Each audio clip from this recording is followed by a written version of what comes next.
Здравейте! Остават 32 минути от старият ми сензор Dexcom 1+. Това е след 10 дни и 12 часовия бонус период. Сега ще си поставя новият сензор Dexcom. Ще го поставя тук отпред на любимото ми място. Няма да обяснявам как се поставя, тъй като вие вече сте наясно.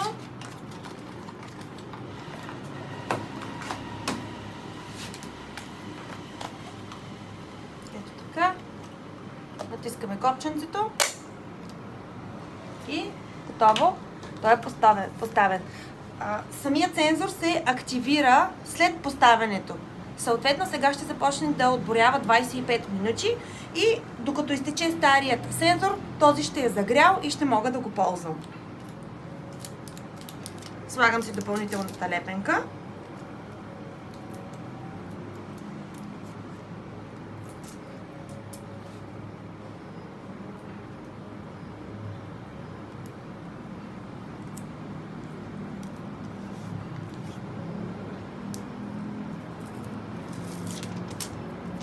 И отиваме за един бърз плаж, преди да тръгнем за летището. Единственото, което ми трябва да запазя за после е кодът на сензора, който е изписан на кутийката. И сега малко се плацикахме в морето, след което видях, че мога вече да въведа кода на сензора. Сдвоявам го, за да може да го намери програмата. Изчаквам мъничко и хоп, магията е готова, графиката се запълни.